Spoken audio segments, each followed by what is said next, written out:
Satu tewas, 3 lainnya luka-luka saat polisi grebek judi sabung ayam di Ngawi.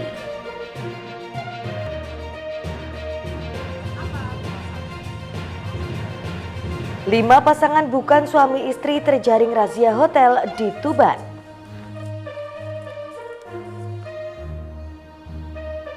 Assalamualaikum warahmatullahi wabarakatuh, pemirsa JTV Bojonegoro. Senang sekali saya Sari Tilawah kembali menjumpai Anda dalam paket informasi aktual Sketsa Bengawan. Serangkaian informasi dari Kabupaten Bojonegoro dan sekitarnya telah kami siapkan untuk Anda. Dan inilah Sketsa Bengawan selengkapnya.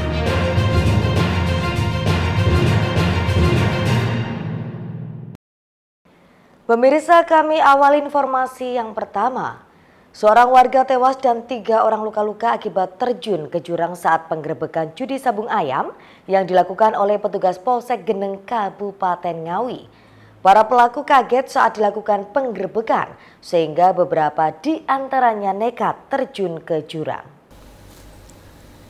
Seorang warga yang terluka digendong warga lain dari dasar jurang untuk diangkut ambulans menuju rumah sakit. Kejadian ini terjadi usai penggerebekan judi sabung ayam yang dilakukan petugas Polsek Geneng Kabupaten Ngawi pada Minggu petang. Penggerebekan judi sabung ayam ini terjadi di sekitar hutan di Desa Gerih, Kecamatan Geneng, Kabupaten Ngawi. Salah satu korban selamat mengaku saat penggerebekan terdengar tembakan pistol ke udara yang dilakukan petugas kepolisian sehingga membuat puluhan penjudi dan penonton berhamburan sehingga sebagian di antaranya terjun ke jurang karena panik. Akibatnya seorang warga bernama Gunawan, warga desa Sumberdodol Panekan, Kabupaten Magetan, tewas di lokasi kejadian. Orang tua korban tewas sempat menangis di kamar jenazah RSUD Suroto Ngawi karena tidak menyangka anaknya tewas secepat itu secara mengenaskan. Sedangkan 3 orang yang mengalami luka-luka patah tulang langsung dilarikan ke Rumah Sakit Widodo Ngawi dan Rumah Sakit Geneng untuk mendapatkan perawatan intensif. Menurut Rokit Pustoko, korban luka, saat kejadian dirinya sedang menonton judi sabung ayam. Tiba-tiba terdengar suara tembakan pistol sehingga membuat dirinya bersama warga lain berhamburan. Bahkan sebagian di antaranya nekat terjun ke dalam jurang karena panik. Lihat sabung ayam. Lihat sabung ayam. Ya. Terus? Ya itu, terus ada dengar tembakan itu. Ketembakan. Ya. Bapak lari kan? Lari ke sungai. Emang yang lihat banyak ya? Banyak. Bapak lari kemana itu? Ya arahnya ke sungai kan nggak tahu, jatuh. Pak, itu awalnya gimana? 10 meter. Awalnya itu gimana, Pak? Awalnya ya kan orang gerumbul itu kan lihat sabung ayam, terus ada suara tembakan, kaget terus lari semua. Polisi yang grebek. Kalau itu saya kan nggak tahu, sebetulnya dengar suara tembakan baru pertama itu saya. Kabur semua Ya. itu. Terus yang masuk jurang berapa orang? Udah nggak ingat, Pak. Pokoknya Ada. ada yang nggak apa-apa, ada yang masih nggak sadar gitu. Setelah terjun ke jurang gitu. Iya.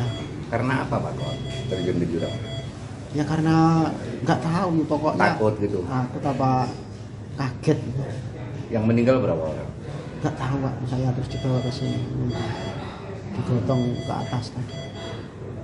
Dalam penggerebekan ini petugas berhasil menyita 5 ayam aduan, peralatan judi ayam, dan 5 sepeda motor sebagai barang bukti. Hingga saat ini petugas kepolisian masih belum mau memberikan penjelasan terkait penggerebekan judi sabung ayam tersebut. Ito Wahyu, JTV, Ngawi. Sementara itu pemirsa, Polres Ngawi hingga saat ini masih melakukan pendalaman terkait kasus penggerebekan lokasi judi sabung ayam. Diketahui dalam penggerebekan tersebut seorang warga meninggal dan beberapa lainnya luka-luka setelah mencoba kabur dan terjatuh ke jurang. Sejumlah anggota kepolisian melakukan pengecekan di lokasi judi sabung ayam yang ada di Desa Randusongo, Kecamatan Gerih Ngawi pada hari Senin. Di lokasi ini pada hari sebelumnya dilakukan penggerebekan judi sabung ayam oleh petugas subsektor Gerih Polsek Geneng. Dalam penggerebekan tersebut puluhan warga penonton dan pelaku judi melarikan diri hingga terjatuh ke jurang sedalam lebih dari 10 meter. Akibatnya salah seorang di antaranya meninggal dunia dan sejumlah lainnya mengalami luka-luka. Kapolres Ngawi AKBP Argo Wiono membenarkan adanya aktivitas judi sabung ayam yang meresahkan masyarakat sehingga ditindaklanjuti oleh petugas untuk dilakukan penertiban.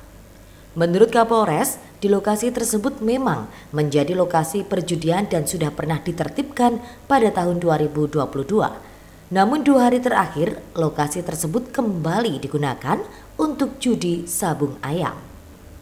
Kapolres menyatakan jika saat ini pendalaman terkait kasus tersebut masih dilakukan. Hal ini seiring adanya informasi dalam penggerebekan terdapat tembakan peringatan. Pendalaman sendiri selain penyelidikan kasus juga untuk mengetahui penertiban tersebut sudah sesuai SOP dengan baik atau tidak. Jadi di lokasi yang menjadi TKP judi sabung ayam itu sebetulnya adalah lokasi yang dari dulu memang menjadi tempat perjudian. Sempat ditutup di tahun 2022, 2023 intinya tempat itu sudah dipelang ya, banner untuk tidak boleh melakukan. Namun demikian 2 hari terakhir dari informasi dari Polsek Geneng, karena memang wilayah secara penegakan hukum karena di GER itu baru Polsek Sektor, jadi tidak ada. Untuk penindakan tetap di bawah naungan Polsek Geneng. Sehingga karena ada laporan itu dari Reskrim Polsek itu melakukan pembubaran seperti itu. Kejadiannya kemarin sore tanggal 19 pukul 16 sore hari. Nah, pada saat dibubarkan oleh anggota, masyarakat ini kocak-kacir. Memang ya namanya melakukan judi, lalu polisi panik kemudian melarikan diri. Ada 3 orang yang karena mungkin tidak melihat di situ memang 10 meter tuh berada di bibir sungai, itu terjatuh. Sehingga setelah dilakukan perawatan, ada salah seorang itu meninggal dunia. Kurang lebih seperti itu. Kapolres menegaskan penertiban yang dilakukan oleh anggota Polri terhadap lokasi judi sabung ayam tersebut atas dasar keresahan dari masyarakat agar aktivitas perjudian sabung ayam itu dibubarkan. Seperti diberitakan sebelumnya, salah satu warga yang diduga pelaku sabung ayam meninggal dan beberapa di antaranya luka-luka karena terjatuh ke jurang saat mencoba melarikan diri dari penggerebekan di lokasi judi sabung ayam tersebut. Ito Wahyu, JTV, Ngawi. Pemirsa, Komisi Pemilihan Umum Kabupaten Bojonegoro mengembalikan berkas dukungan bakal pasangan calon bupati dan wakil bupati Nurul Azizah dan Nafik Sahal. Pasalnya, Bapaslon dari jalur independen tersebut tidak memenuhi syarat penginputan data dukungan di sistem informasi pencalonan pilkada. Komisi Pemilihan Umum KPU Kabupaten Bojonegoro memastikan pemilihan kepala daerah pilkada 2024 di kabupaten setempat tanpa diikuti calon independen. Ini setelah satu-satu bakal pasangan calon independen Nurul Azizah Nafik Sahal tidak memenuhi syarat minimal dukungan. Komisioner KPU Bojonegoro Fatma Lestari mengatakan pasangan Nurul Nafik menyerahkan berkas fisik dukungan sejumlah 75.777 KTP. Namun, setelah dihitung melalui aplikasi Silon Kada, hanya 59.891 dukungan. Dengan demikian, maka masih ada kekurangan 7.309 dukungan untuk mencapai batas minimal 67.200 dukungan. Fatma Lestari menambahkan, sesuai regulasi, setelah pihak KPU menerima dokumen fisik berkas dukungan, tim Bapaslon diberikan waktu 3x24 jam untuk mengupload berkas dukungan tersebut. Namun Bapaslon independen di Bojonegoro tidak mampu memenuhi syarat minimal dukungan. Ya, memang benar kita melakukan itu. Ini alasannya apa nih KPU? Ya, KPU sesuai dengan regulasi surat edaran dari KPU RI nomor 707 bahwa setelah kita menerima hard file-nya itu, dokumen fisik kita diberikan waktu 3 kali 24 jam dalam menginput dan mengupload ke dalam aplikasi Silon gitu. Dalam waktu itu ini tidak mampu memenuhi dari Sarminduknya, syarat minimal dukungannya yaitu 67.200, sehingga kita kembalikan. Itu kemarin kan lebih dari Silon itu nggak memenuhi syaratnya, sampai berapa kekurangannya data dari paslon? Ya, input dari paslon ini adalah sebesar 58.891, sehingga kekurangannya adalah 7.309. Sementara itu, Bapaslon Nurul Azizah Nafik Sahal saat ini masih berupaya di Bawaslu untuk melaporkan keberatan atas pengembalian berkas dukungan tersebut.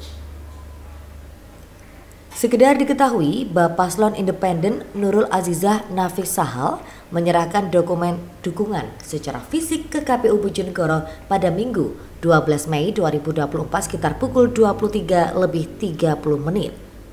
Syarat dukungan fisik yang diserahkan ke KPU untuk maju dalam kontestasi Pilkada Bojonegoro 2024 diklaim sebanyak 75.777 lembar dan tersebar di 28 kecamatan.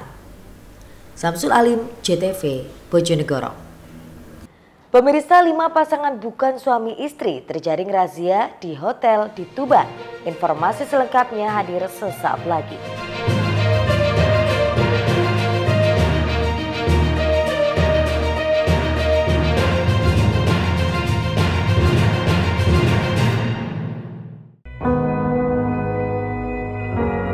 Wes lah Mas, awak dhewe iki ora mungkin iso ngrubah keadaan. Wis to, Dik, iso. Tapi Mas, Ojo tapi nah, Dik. tahanan kita dulu apa Mas, Mas ambune kok bodek. Anu, Dik, aku lomong bersih-bersih kandang lah, licik to, Dik. Kayak pengok. Wis to, Dik. Dhewe iso ngrubah keadaan. Terus piye carane? Ya carane aja golput, Dik. Iling, sediluk maneh Pilkada Bojonegoro. Iki lho. Iki tahap-tahapane. Aja lali tanggal 17 November 2024 teko nang TPS coblos pilihan. Suarane awak dhewe iki iso nentukno masa depan Bojonegoro 5 tahun ke depan. Piye? Aja lali lho, Dik. Terserah awak Mas. Loh, masalah pilkada ojo terserah. Ojo lali nyoblos ya, Dah. Bupati dan Wakil Bupati Bojonegoro. Apa isinya?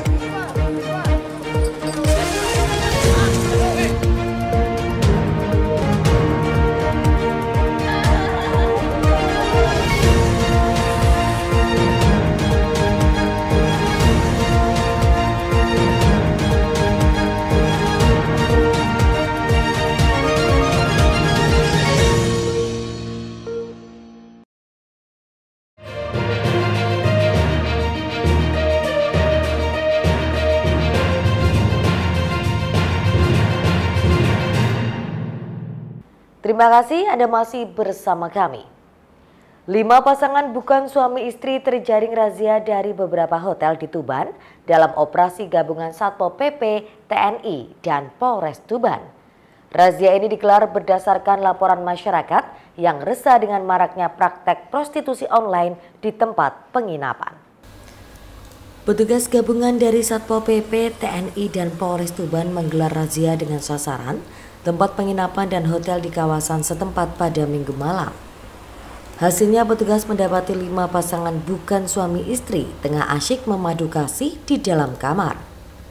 Operasi ini digelar sebagai bagian dari upaya penegakan peraturan daerah tentang ketertiban umum dengan menyasar beberapa penginapan yang diduga sering menjadi tempat kegiatan asusila serta prostitusi online.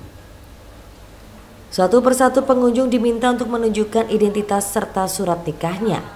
Jika terbukti tidak merupakan pasangan sah suami istri, petugas langsung melakukan pendataan dan membawa mereka ke mobil patroli.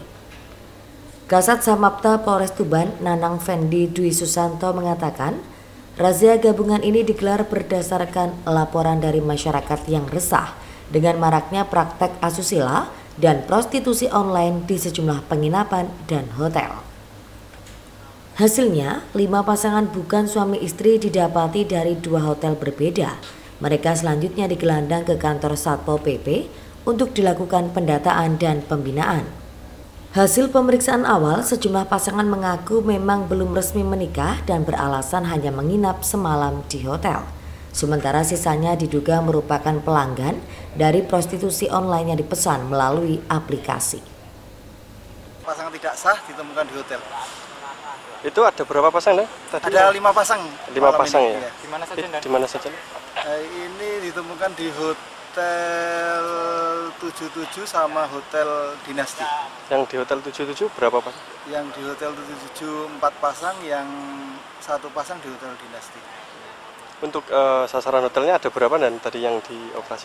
Ini tadi ada 3 hotel yang kita samperin, yang ada hasil ada 2 hotel. Setelah ini kan? Setelah ini rencana yang terkait pasangan tadi yang tidak sah tadi kita lakukan tindakan hukum, kita sidangkan di piring rencananya. Para pasangan yang terjaring dalam operasi ini selanjutnya akan mengikuti sidang tindak pidana ringan. Razia ini diharapkan dapat meminimalisir tingkat pelanggaran terhadap norma kesusilaan dan prostitusi terselubung di Tuban. Pasca razia, petugas juga memberikan peringatan keras kepada pengelola hotel yang kedapatan menerima tamu tanpa melakukan pemeriksaan identitas dengan benar. Suki Muhammad, Husni Mubarak, JTV, Tuban. Sementara itu pemirsa, seorang petani di Kabupaten Ngawi dilaporkan hilang dan tenggelam setelah nekat berenang menyeberangi waduk Kedung Bendo. Petugas SAR Sikatan bersama polisi dan TNI berusaha mencari korban dengan menggunakan perahu karet. Warga desa Gunung Sari, Kecamatan Kasreman, Kabupaten Ngawi digegerkan dengan tenggelamnya seorang petani bernama Harto Sugiro, 36 tahun, di waduk Kedung Bendo, desa setempat pada Minggu sore kemarin. Korban yang saat itu hendak pulang ke rumah nekat menyeberang waduk dengan cara berenang. Namun sebelum sampai ke tepi waduk, korban hilang dan tenggelam. Diduga korban yang biasa berenang tersebut tenggelam akibat kelelahan.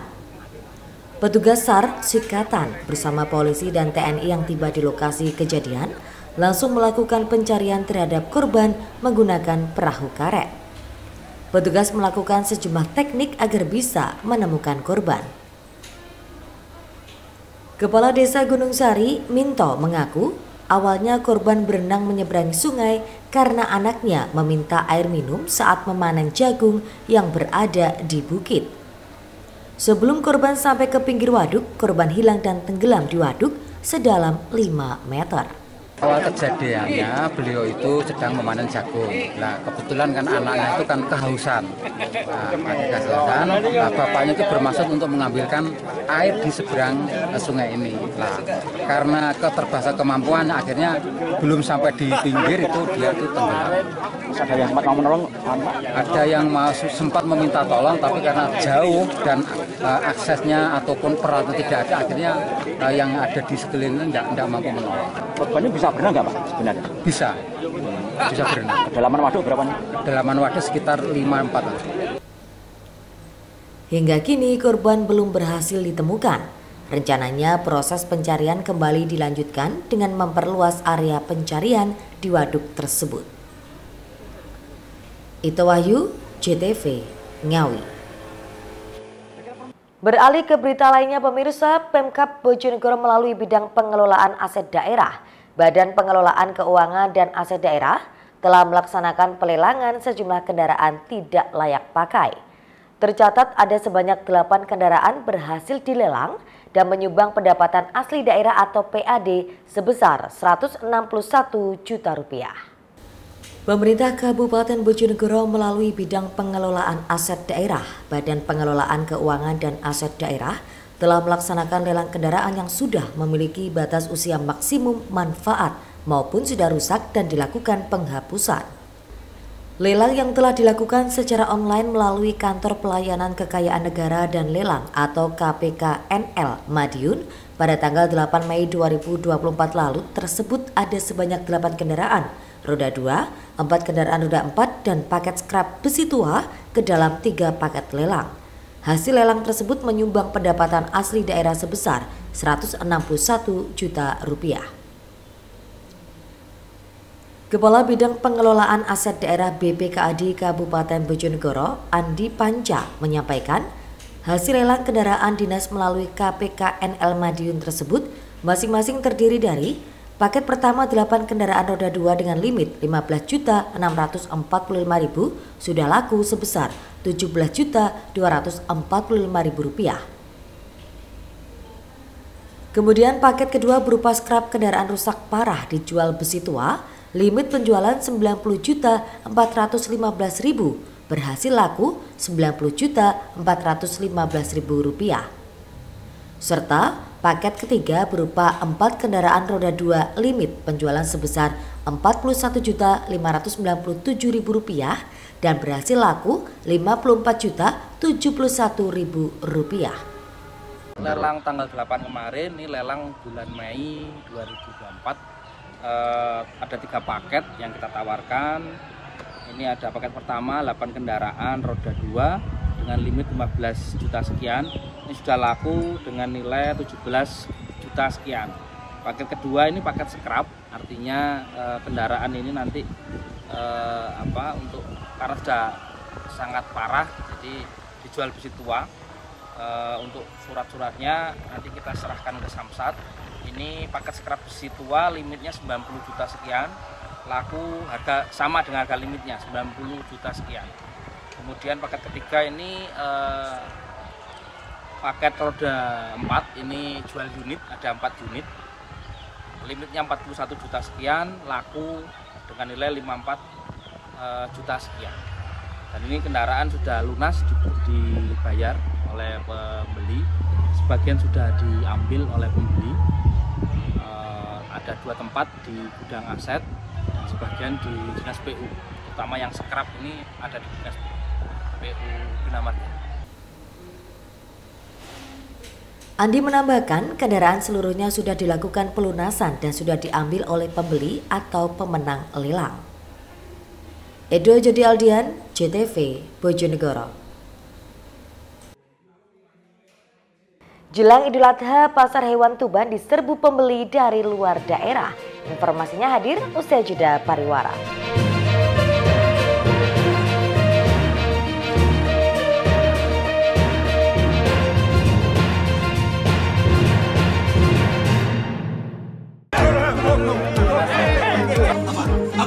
Apa isinya?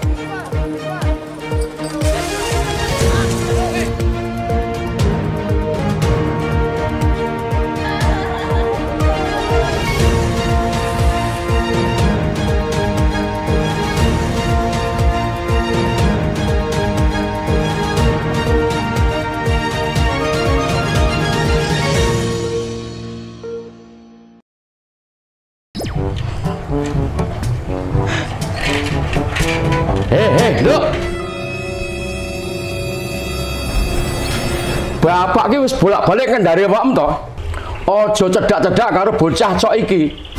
Dek iki ora padha karo awake dhewe, Nduk. Tapi Bapak, Opi wis kadung cinta kali Mas Arga. Cinta kok karo bocah sing gak jelas prejengane koyo ngene iki. Mas yo prejengane gak jelas kok ngene iki, tapi cah iki gemati lho Bapak kalih kula. Tanganem. Aja demak-demek nayang ku anakku. Repot nek musuh wong ora tau nom. Kenapa kowe gak iki? Tak kon milih jago calon jagoanku kowe gak gelem. Ona anu. Bapak, jenenge pilihan niku kan hak pribadi, mboten saged dipaksa. Leres niku, Pak. Apane sing leres? Bapak, iki kan wis pilkada Bojonegoro. Sapa ngerti pilihane Bapak kalih Mas Arga mungkin padha. Oh iya ya, Nduk. Iki wis meh pilkada Bojonegoro. Njur sok kapan kuwi? Tanggal 17 November 2024, Bapak. Iki lho tahap-tahapane. Iki lho. Ojo lali tanggal 17 November 2024 teko ning TPS coblos pilihan 6 karena pilihan 6 menentukan masa depan Bojonegoro 5 tahun ke depan. Sik, aku tahu krungu iki. Iki lah omonganku to. Ojo lali budal nyoblos ya, Cah. Ayo memilih untuk Bojonegoro.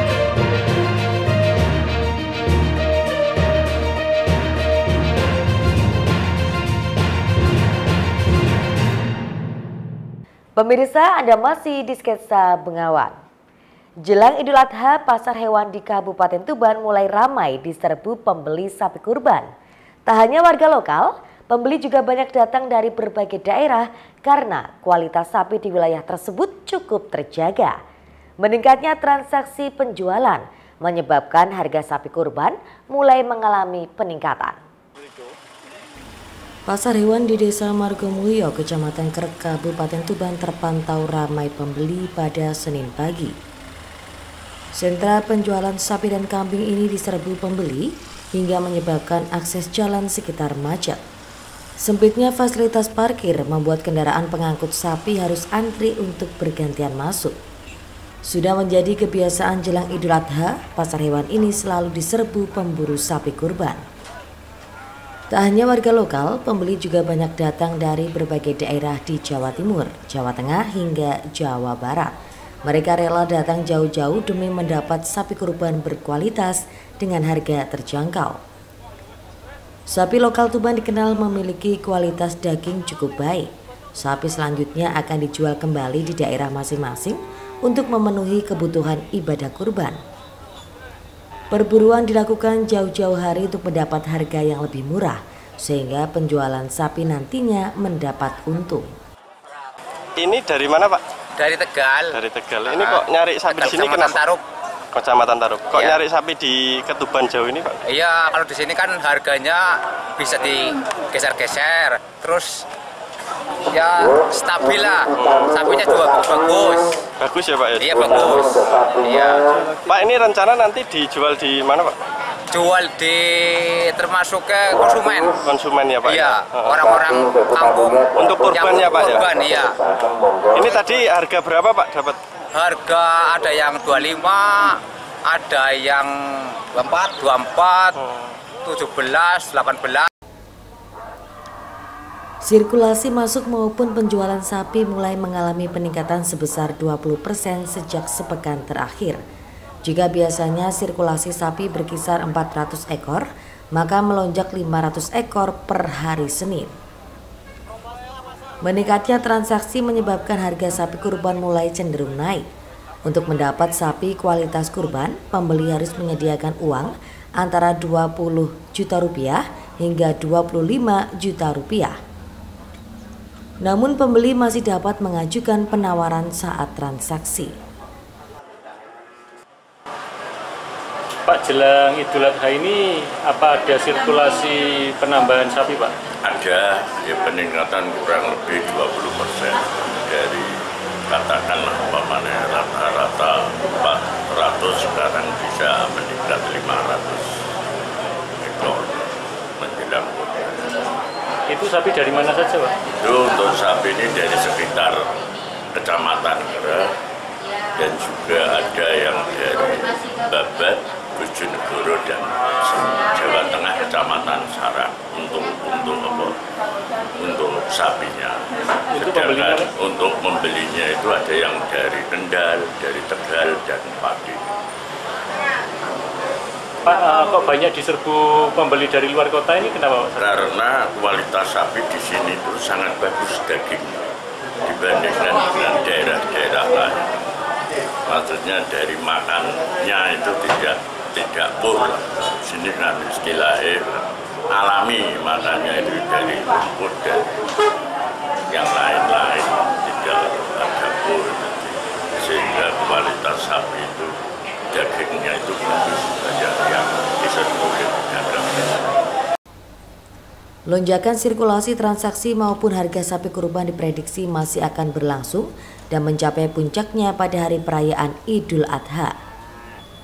Sigi Muhammad, Husni Mubarak, JTV, Tuban. Sementara itu, untuk mempersiapkan masa pensiun dan mencari penghasilan tambahan, seorang Pelda TNI di Kabupaten Tuban nyambi usaha produksi arang batok kelapa.